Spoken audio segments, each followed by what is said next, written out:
नागपूर शहरात सायबर गुन्हेगारांविरोधात पोलिसांनी मोठी कारवाई केली आहे। अकाउंट्स भाड्याने देऊन सायबर फसवणुकीला प्रोत्साहन देणाऱ्या दोघांना नागपूर सायबर पोलिसांनी बेड्या ठोकल्या आहेत। या टोळीची पाळेमुळे थेट गुजरात आणि राजस्थानपर्यंत पसरलेली असल्याचं समोर आलं आहे। नागपूर शहरातील निष्पाप नागरिकांच्या बँक खात्यांचा वापर करून सायबर ठगांनी कोट्यवधी रुपयांची फसवणूक केल्याचं उघड झालं आहे। सायबर पोलीस ठाण्याचे पोलीस निरीक्षक बळीराम सुतार यांच्या नेतृत्वाखाली पथकाने अत्यंत गुप्तपणे कारवाई करत या रॅकेटमधील 2 मुख्य सूत्रधारांना अटक केली आहे। हे आरोपी नागपूरमधील बँक खाती भाड्याने घेऊन ती गुजरात आणि राजस्थानमधील सायबर गुन्हेगारांना पुरवत होते, जेणेकरून फसवणुकीची रक्कम या खात्यांमध्ये जमा करता येईल।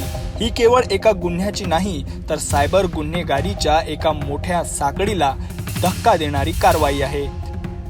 सध्या आरोपींविरोधात गुन्हा दाखल करण्यात आला असून पोलीस या प्रकरणाचा सखोल तपास करीत आहेत। या कारवाईमुळे भविष्यात अशा सायबर फसवणुकीला आळा बसण्यात निश्चितच मदत होईल अशी आशा आहे। सायबर पोलीस स्टेशनमध्ये स्नेहल साखरे या नावाचा इसमाने तक्रार दिली होती। त्याचा पुतण्या जो आरोपी आहे आदित्य ताकसांडे याला त्याने त्याचं बँक अकाउंट त्याचे स्कॉलरशिपचे पैसे येणार होते असे कारण सांगून फिर्यादीचे बँक अकाउंट घेतले आणि ते पुढे आरोपी नंबर 2 अंश टेंबेकर यास देऊन सदरच्या अकाउंटवर जवळजवळ 48 लाख रुपये फ्रॉडची रक्कम त्यांनी त्या अकाउंटवर घेऊन ती परस्पर दुसऱ्या अकाउंटवर पाठवली। त्यानंतर ते अकाउंट ब्लॉक झालं असं फिर्यादीला समजल्यानंतर तक्रारदाराला साखरेला तो पोलीस स्टेशनला आला।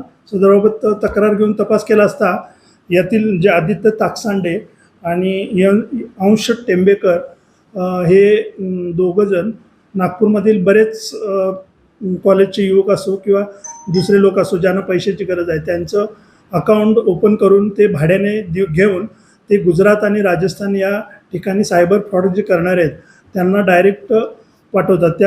त्यामध्ये पूर्णपणे त्याचं बँकेचं किट असतं, ATM असतं, मोबाईल नंबर असतो आणि इतर पासबुक वगैरे हे सर्व गोष्टी असतात, चेक। आणि त्याबाबत आम्ही त्या दोघांना अटक केलं आहे। सदरबाबत माननीय पोलीस आयुक्त असो आणि माननीय आमचे DCP साहेब यांच्या मार्गदर्शनाखाली तपास चालू असून सदर आरोपींना पोलीस कस्टडीमध्ये घेऊन त्यांनी आणखी किती यापूर्वी अकाउंट्स असे नागपूरमधील गुजरात आणि राजस्थान किंवा इतर राज्यामध्ये फ्रॉड करण्यासाठी पाठवले, त्यावर किती रक्कम घेऊन ट्रान्झॅक्शन ब्लॉक झालेत, किती रकमेचं ट्रान्झॅक्शन आहे किंवा नागपूरमधील कुणाकुणाची ट्रान्झॅक्शन आहेत याबाबत तपास करण्याचा असल्याने त्यांना पोलीस कस्टडी घेऊन पुढील तपास आम्ही करत आहोत। सायबर पोलीस टीम यामध्ये माननीय पोलीस आयुक्त सो यांच्या मार्गदर्शनाखाली माननीय DCP सो आमचे मतन साहेब यांच्या मार्गदर्शनाखाली सदर आरोपींना आता 3 दिवसाचा पोलीस कस्टडी रिमांड मिळालेला आहे। त्यामध्ये त्यांनी किती अकाउंट यापूर्वी फ्रॉड लोकांना फ्रॉडस्टरला पाठवले, त्यावर किती रकमेचा अपहार झाला आणि ते कुणाकुणाला रक्कम गेली, कुणाची रक्कम होती याबाबतचा पूर्ण तपास करणार आहोत।